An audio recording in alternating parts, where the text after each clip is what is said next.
Yes, what's going on, guys? I'm Lewis, and above me is Jordan. We've got the review of the West Ham game. Another Premier League game where we didn't take the 3 points, so we're going to go through the key points of that game to see where it went wrong. But before we get into it, if you are new to the channel, please hit that subscribe button with the notification bell turned on for daily Manchester City videos. We've just gone over 13,000 subscribers, so much appreciated to everyone who's already subscribed. And if you've not already done so, please consider doing so. Make sure you hit the bell so you get them daily Manchester City videos. Also consider smashing a like on the video as well if you do enjoy it. It just helps other City fans find the channel. That's the reason we do that. And as well, later on in the video, we'll tell you about a kit giveaway, so make sure you stay tuned for the whole video so you don't miss out on the chance of winning a Manchester City kit of your choice.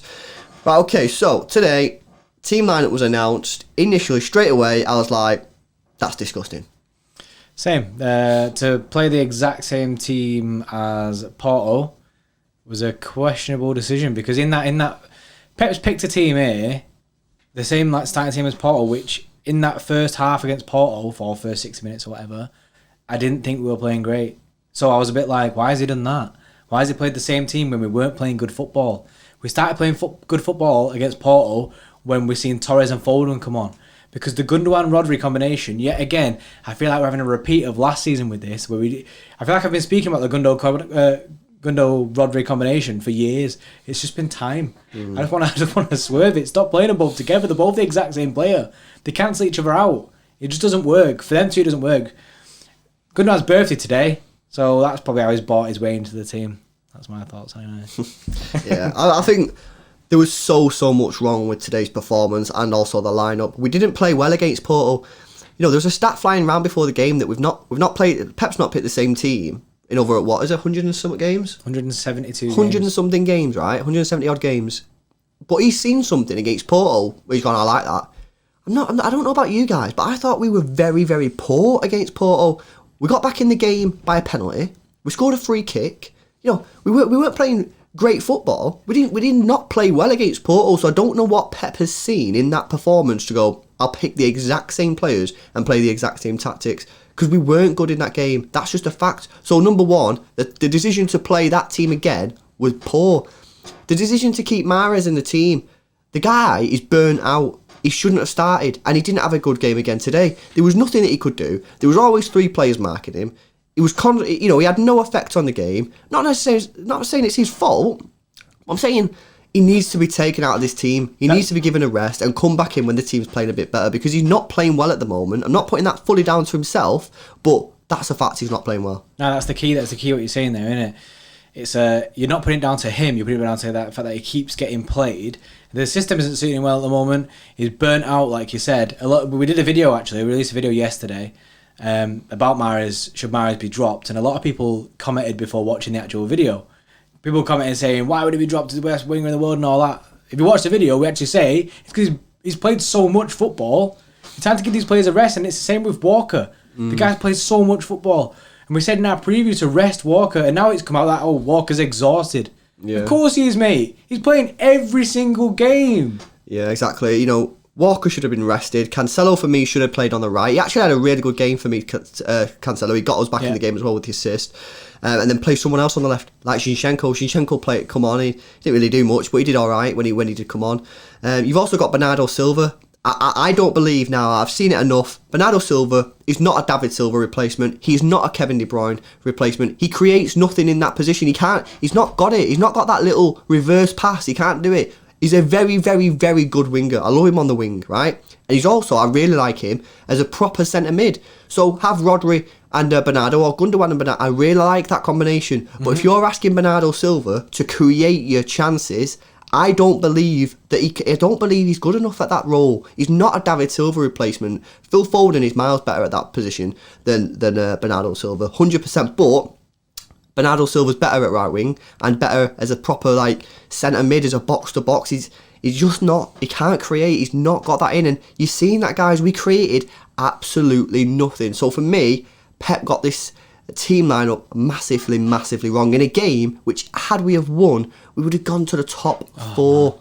Think about that, guys. We would have gone top 4 with a win. It would have been huge for us, huge. And then we were going into the Marseille game, everyone would have been buzzing, but now everyone's on a downer, everyone's, slagging each other off, arguing, and for me, Pep got this one again. How many times have I said this over the last year? Pep's got it wrong again for me. Okay, moving on from that, Sterling missed 2 big chances. The second one, okay, was Ogbonna getting back? I don't know, but he's got to do better on both of them for me. Yeah, the one-on-one, man, it sticks in my brain again. I just think with Sterling, we know he's like this. We're playing him as a striker. We'll say it again. One of the best wingers in the world. We're playing him as a striker. I get it. Aguero went off, but then I'd like to see someone like Torres as a striker. We've got Delap, and Delap wasn't even on the bench. He is a striker. He played for the under-23s and he scored today. I just think play striker in that position, man. Like I get we have injuries, but even if it means like Delap, he knows where the goal is. I even play Torres there. We've seen the finish against Porto. It was a mint finish from Torres, and the link up with Foden and stuff. But yeah, anyway, Sterling's chances today, man. You're gonna get it. That's what you're gonna get with Sterling. It's part and parcel of his game. And Pep knows that. He's been working with Sterling for years now. Pep knows that his finishing is not the best, and it is what it is. So he should be a bit smarter and not play him in the striker position. I feel like you lose out so much by playing him up top. Yeah, I agree. Right, Sterling should be scoring them. Yes, he absolutely should. Right, yeah. But he's not a striker, and we've seen it time and time and time again where Sterling's put one-on-one and he doesn't score. Sometimes he doesn't even have a shot because he craps himself that much. So the question that I believe that Pep should be thinking to himself when he's thinking, right, okay, I've got no striker, I need to play a striker, who should I play? You've got to be thinking to yourself, what do I need from a striker? Okay, I need this person to put the ball in the net. So you go through the potential players who can play in that position. Sterling, so you got to think to yourself, he's not a good finisher. If the ball comes across the box and he's got to tap in, it can miss him. If you put him one-on-one, it can miss him. So then you think of someone else. I believe that having only seen Torres for a very short period of time, that Torres is a better finisher than Sterling, right? So why not play Torres there? I'm telling you now, guys,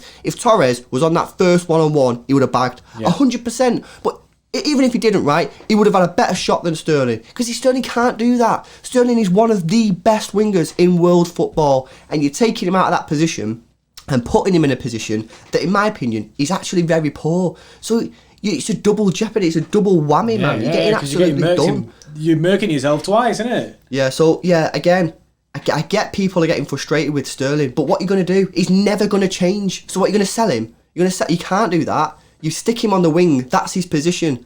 You keep playing him up top, he'll keep doing the same thing constantly. So you can't change Sterling, he ain't going to change. So stick him on the wing and leave him there, and then put someone else up top who can actually finish. That's what you got to do. You can't keep blaming Sterling, because what's the point? Nothing's going to change.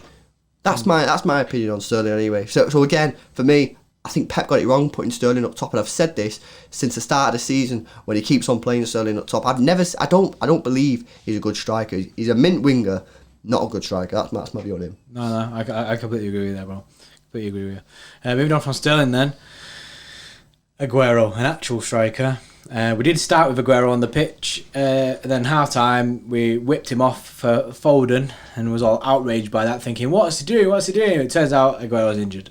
Again, hamstring injury apparently, so it's going to be a good couple of months that we won't see Aguero again, which is devastating. Lewis actually tweeted before saying we have no fit striker, we have no fit left backs. Adding to that, we have no fit left-sided centre-backs. What is going on? What is happening? We can't keep players fit at all. And now Aguero's out. We're stuck again in the striker position. I'm sick of having no striker on the pitch. It's been so long since we've just had a striker for a consistent amount of games. Yeah. Where we could just say, who's your man up top? Oh yeah, look at Arsenal. They have like Aubameyang. They're the man up top. Or Lacazette. They know who they're playing. West Ham today, Mikel Antonio, yes, he came off injured, but they know that that's their striker. Bare teams, it's a striker. Everyone has a striker, but we don't. We're forced to play one of the world's best wingers as striker. You can't do it. Yeah, I've got to say, I think obviously the fact that we didn't win the game was bad. You know, we should have been beating West Ham. We've got to be beating them. We've got to be getting in the top four. But I think this Aguero injury is going to send me over the edge, guys. You know. We've literally now got to wait for Gabby Jesus to come back, because he's not going to play Delap. He's not going to play him. I've accepted it. I'm not even in our previews. We always talk about Delap, yeah, when we've not got a striker. Every single time. There's no point in us talking about Delap, guys, because Delap could score hat trick after hat trick after hat trick in the academy, but Pep don't want to play him, and I don't know why. He'd rather have Sterling, who misses one-on-ones, all the time. I don't get it. I fully don't understand it. You've got a kid here in the academy who looks really good, who played a game for us and played really, really well. He come off the bench in the next game. Didn't have much service, but the one chance he had, he hit the bar, and we've never seen anything from him. It's like that was it then. You sent to the graveyard. You've had your little time. There's your 15 minutes of fame. Sit a bit, mate. Not even in the Champions League squad as well. So for Marseille, for Olympiacos, unless Gabby Jesus comes back rapid, we're not going to have a striker. And I think, guys, we're going to see probably Raheem Sterling playing as a striker. Yeah, that's until Gabby Jesus comes back. And you know what? Sterling can score goals as a striker. We've seen it before. But if we're in a tight situation and he's got a one-on-one, you can't back him to score because the things with Sterling, it can take him 5 times to miss to get one. So like he might score, but he had 5 chances previous to that where he missed them, and that was the same. Was it against Bournemouth where did we win 3-1 and he missed bare chances but ended up scoring 2? So it was like, oh yeah, we'll keep him in the team. Yeah, I remember United at home, guys, that year. I think it was the year that we could have won the title against him. He was put through 2 or 3 times on his right foot. And very, very poor. I'm not blaming him, because like I said, I've said it already, but this is what I think we're going to probably get now for the next couple of games. Therefore, I probably won't be that confident in the next few games because of our situation. It's shocking, right, that 5 weeks into the season we have no fit left back, which by the way was inevitable because our only left back is Ben Mendy, and we have no fit striker. And a good young striker who's come in, we bought him in, he's now in the academy, he looks really good, and he's not getting a sniff, guys. He's not getting a sniff. It's really, really disappointing and really, really frustrating, isn't it? Yeah, it's really bad. If you go back, actually, through our previews, since we've had no strikers, I guarantee in every single one, we'll have put the lap in there. In our predicted lineup, we would have put the lap in there because every single time, play a striker in that position, play a striker in that position. But obviously, who are we? We ain't Pep in it, but I wish he'd watch our video once and just be like, oh yeah, good idea. Delap. Oh yeah, forgot we had him. Yeah. Right, moving on from Aguero then and the man, it's time to go to the player ratings, which is never a fun time, especially when we lose. Right. Or draw. Yeah, or draw, yeah. Here we go. Everyone keeps on saying that we lost. That's how bad it is. That's what it feels like, doesn't it? Everyone feels like we've lost. And you know why it is? It's because we've lost our massive, massive opportunity. I say it again, guys. We could have been in top 4 But to be fair, today. You said in the preview, crucial. It was crucial. It was a massive 3. And this is why I'll go back to all these people who on Twitter a couple of weeks ago saying, oh, everyone needs to calm down. This draw against Leeds, this loss against Leicester, it's all right.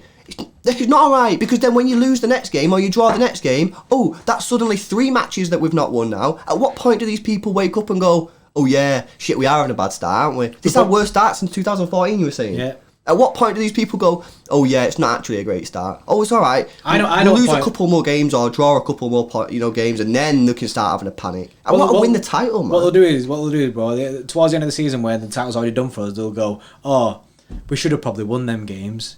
It's like, well, yeah, of course we should have won them games. We've dropped points against 3 teams who weren't even in the top 4 last year. Come on. You know what I mean? People starting to wake up and look at what's going on. We're going to be miles behind the top team unless we book up our ideas. Yeah, so as you can all see the player ratings on screen, I'll run through them quickly now. You'll probably all be raging in it. No one likes our player ratings. Sometimes they're famously high and sometimes they're incredibly low. But Edison, we give a 7. Walker 7.5, thought he played decent. Diaz we give a 7, played alright. Garcia 6.5, played okay defensively, however give the ball away a few times. Cancelo, I thought he had a really good game today. I did. Lost the ball a few times in the second half, but other than that I felt he played really well, pretty much got us into the game again. So we give him an 8. Rodri and Gundogan both give 5.5s. Once again, they both cancel each other out, they're both doing the exact same role, and it's just dead. Gundogan is a defensive midfielder, and I'm happy for Gundogan to play as a defensive midfielder. However, 2 defensive midfielders against a team like West Ham are going to sit back. Nope, doesn't work. We've seen it time and time again. So they both get 5.5. Yeah. Bernardo, we give a 7.